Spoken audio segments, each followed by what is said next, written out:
a nivel del pene, ¿sí?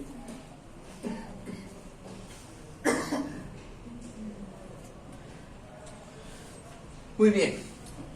Los trastornos congénitos a nivel del pene no son del pene propiamente dicho, sino de la uretra, ¿sí? De la uretra, de la desembocadura de la uretra que se formó por la parte del mesonefros, ¿correcto? ¿Qué puede suceder acá? Que la uretra no termine normalmente, si ustedes se acuerdan por morfo, la uretra debe terminar en la parte anterosuperior del glande, a nivel del meato urinario, ¿correcto? En algunos niños, la uretra no va a terminar allá. Pueden darse dos eventos. Uno, o que la uretra termine en la parte ventral del pene, o que la uretra termine en la parte dorsal del pene. Si termina en la parte ventral del pene, como en esta imagen, miren acá la desembocadura de la uretra, se llama hipospadias. Y si termina en la parte dorsal del pene, del cuerpo del pene, se llama epispadias, ¿cierto? Digamos que hace mucho tiempo, por decirlo, en la época de mis padres, en el caso de ustedes, sus abuelos, ¿sí? Este trastorno no se manejaba porque no existía el conocimiento, no existía la tecnología. Entonces el paciente, no era raro ver pacientes ya maduros, viejos, con hipospadia o con epispadias, ¿cierto? Pero ya pues con el advenimiento de la tecnología ya hoy día se puede hacer la plastia, la uretroplastía, ¿sí? O sea, el procedimiento quirúrgico se busca a través de un fistulograma que consiste en inyectar el medio de contraste para ver específicamente hasta dónde está la desembocadura de la uretra. Uno la ve acá, ¿cierto? Aquí estaría, por así decirlo, el meato urinario de este paciente. La pregunta es, ¿terminará verdaderamente la uretra a este nivel? Puede ser que termine un poquitico antes y aquí lo que encuentre es una prolongación de la fosita navicular.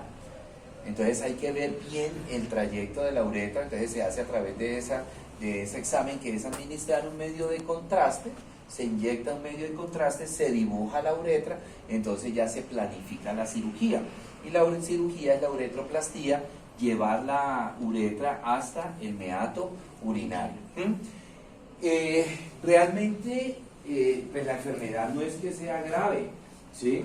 Como les digo, ¿cuántos pacientes, por ejemplo, en la época de mis papás y hacia atrás, tenían este problema? La literatura, la historia habla que era un problema no tan frecuente, pero sí se reportaban casos, y los pacientes se murieron de viejos, ¿verdad? ¿Cuál es el problema? Que en el caso tanto de la hipospadia como de la epispadia, entonces aquí está la parte de la epispadia, ¿verdad? La epispadia, uno, el chorro miccional. Entonces el chorro miccional, en el caso de nosotros los hombres, igual me imagino que las niñas, el chorro miccional sale hacia adelante, ¿no? Sale en tiro parabólico, ¿verdad? Era que en trigonometría era que uno que veía tiro parabólico, entonces es difícil, bueno, alguna vaina de estrategia. En tiro parabólico sale. En estos niños con hipospadia, cae vertical hacia abajo. Entonces son niños que se mojan los pies. Entonces son niños que para orinar tenían o tienen que separar los pies, ¿correcto?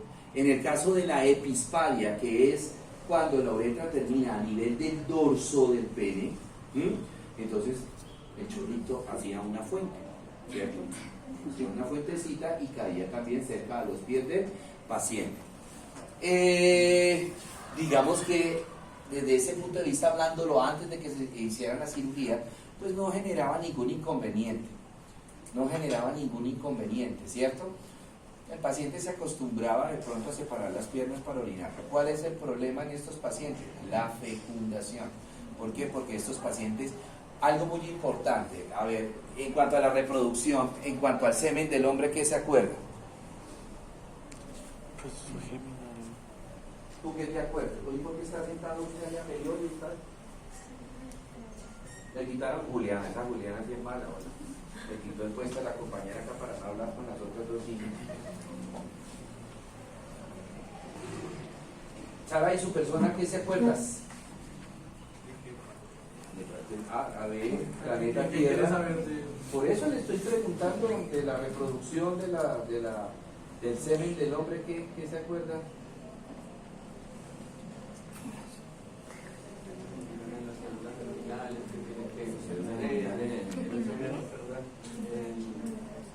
¿Qué tiene que eso con un lubricante?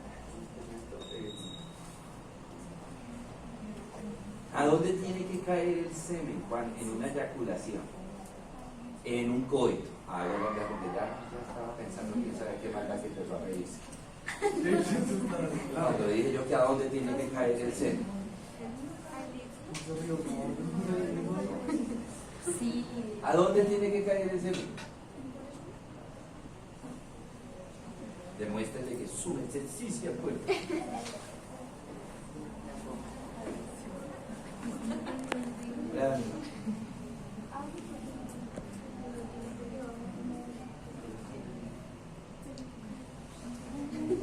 A ver, Génesis, no sé que no sea egoísta que le está explicando solo a Valeria.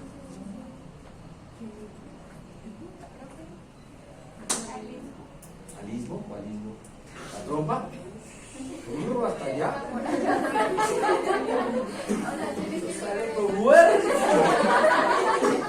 ¡La manguera de los bomberos!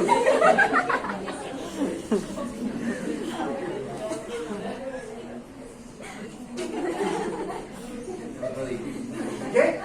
¿A dónde? Hasta la posición inferior. No, ya no apoya. No chicaneen ustedes. Al inicio del cuello del útero. ¿Cómo? Al inicio del cuello del útero. ¿Cómo se llama el inicio del cuello del útero? ¿Cervix? No. Cervix es cuello.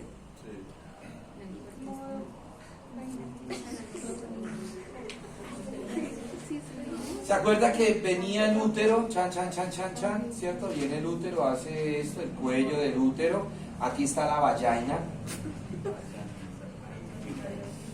Porque la valla hay canal vaginal.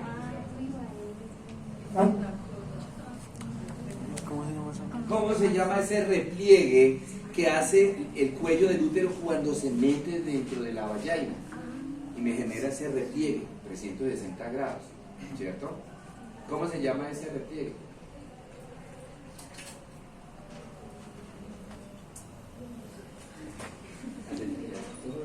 Qué bueno. Para levantar.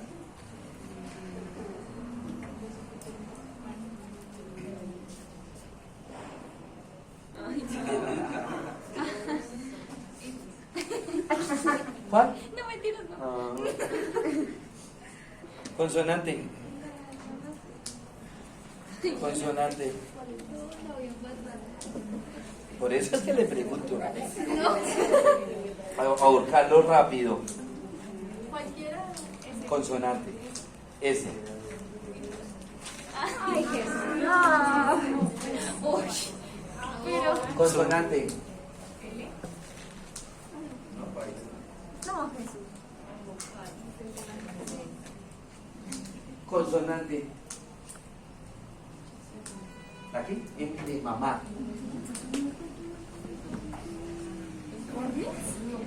¿Cuál? El fornix. El fornix. La S estaba. Ay, sí, ¿de cuándo esto es una S? ¿Quién la dijo? Muy inteligente. El fornix. Allá tiene que caer el semen. Entonces estos pacientes, como el meato urinario está antes, o sea, no está en la parte anterior, ¿sí? Que el semen debería caer así derechito para llegar al fornix, entonces va a caer o hacia abajo o hacia arriba. Entonces por lo general estos pacientes se eyaculan, o eyaculaban porque ya se operan a la entrada de la vagina. ¿Sí? Entonces, claro, cuando llegaban y caían acá en la entrada de la vagina, y pues de aquí en este camino que se morían. Porque acuérdense que otra cosita que yo les decía, acá en el fornix, el espermatozoide sufre un proceso de adaptación que se llama aclimatación, adaptarse al pH de la vagina. Entonces, cuando queda muy anterior el semen, él no hace ese proceso de aclimatación. Entonces, ¿qué pasa? Que el pH de la vagina los mata. ¿Por qué? Porque el pH de la vagina normalmente está ácido. Esa acidez los mata. Entonces, ese era el problema de estos pacientes que tenían hipospadia o epispadia, que sufrían de infertilidad, ¿verdad? Entonces, era el único problema, ¿sí?, que tenían ellos. Entonces, ya con la cirugía, pues obviamente este problema se abolió, ¿verdad? ¿Por qué? Porque ya a través de la uretroplastía, entonces se lleva la uretra hasta el meato urinario. Pero con ese procedimiento supongo que también pierde sensibilidad. No, para nada, porque el problema está en la parte nerviosa y la parte vascular, o sea, el pene está completo, ¿sí? Lo único que es que, por decir un ejemplo, allá desde el meato urinario la uretra terminó acá, entonces que tienen que colocar un injerto, pero no se toca nada de la parte de los cuerpos cavernosos o esponjosos del pene, no se toca para nada, ¿sí? Entonces, o sea, se toca la parte del cuerpo esponjoso, porque pues por ahí va la uretra, pero la parte donde están los cuerpos cavernosos, donde está el nervio dorsal del pene, no se toca para nada. Pero pues yo digo que por la parte donde está el glande, pues tienen que hacer una incisión para que salga la uretra. Sí. Pues esa parte pues no tendría sensibilidad No, alrededor, ¿no? no, para nada, porque pues, digamos, aquí está el glande, están todas las terminaciones nerviosas normales, no se afecta para nada la sensibilidad de los pacientes, para nada.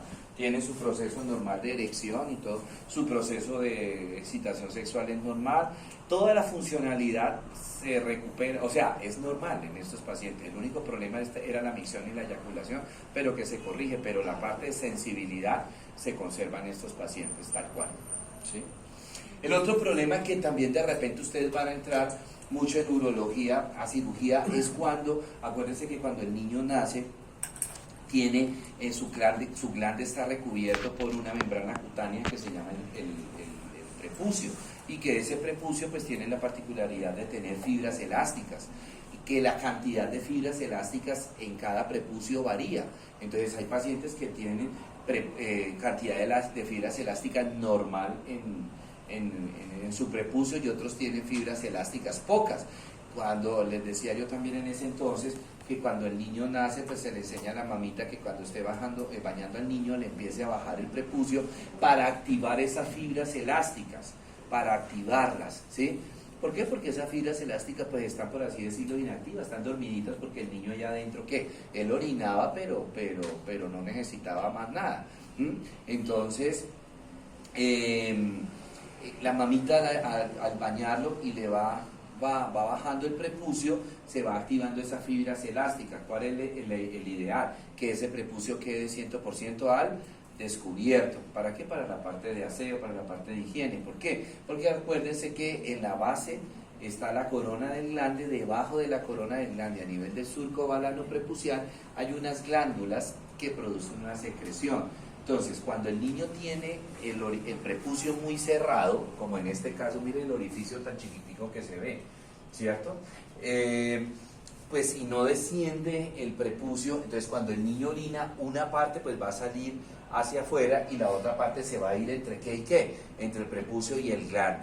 Se va a almacenar, por así decirlo, dentro del surco balano prepucial, y esas glándulas que hay en el surco comienzan a secretar esa solución oleosa, ¿sí? Y genera infección y genera una sustancia, o se forma como una especie de masilla amarillenta fétida que se llama esmegma. Esmegma. ¿Y cuál es la importancia del esmegma? Que el esmegma tiene microorganismos. Entonces estos niños es muy propensos ¿a qué? A las infecciones urinarias, ¿sí? Hay algunos pacientes que de repente se le activan algunas fibras elásticas y desciende parcialmente el prepucio y pues digamos que no hay ningún problema. Pero cuando ese paciente vaya a tener su primera relación sexual al penetrar, hombre, el prepucio se echa hacia atrás, se le va a rasgar el prepucio, 1. 2, si no se retrae completamente el prepucio, entonces, por ejemplo, en el caso de que esté, con una paciente que tenga virus del papiloma humano, pues ¿dónde se va a alojar en ese pacientico hombre el virus del papiloma humano? Ahí en el surco balano prepucial. Entonces, por más de que ese paciente, como al bañarse, no desciende todo el prepucio, pues no logra hacerse aseo en el surco balano prepucial y el virus se va reproduciendo ahí. Para el hombre no es peligroso esto. Bueno, puede ser que el paciente tenga alguna uretritis, algo, pero eso es muy esporádico. El problema es para quién, para las compañeras o compañera sexual de él. ¿Por qué? Porque él va a ser un difusor del VPH, del virus del papiloma humano. Nosotros, los hombres, somos en cierta medida portadores asintomáticos del VPH. Para que un hombre tenga síntomas por el VPH se requiere que haya, quién sabe, o sea, muchísima cantidad de VPH en el surco balano prepucial de ese paciente. Ahí se vuelve portador sintomático y los síntomas pues no son nada graves, o sea, una uretritis, que tengo ardor para orinar, que no sé qué, se le manda un antibiótico y pare de contar, ¿verdad? Se le controla temporalmente, ¿verdad? Pero el problema es que él va a ser diseminador del VPH y recordemos que lo vamos a ver cuando veamos reproductor femenino, que el VPH es un virus que canceroso. ¿Sí? Entonces el hombre, no sé si decirlo que sí, no, pues yo sé que sin querer el hombre pues le va a estar a sus compañeras sexuales pasándole un factor precancerígeno, ¿no? Bueno, muy bien. Ok.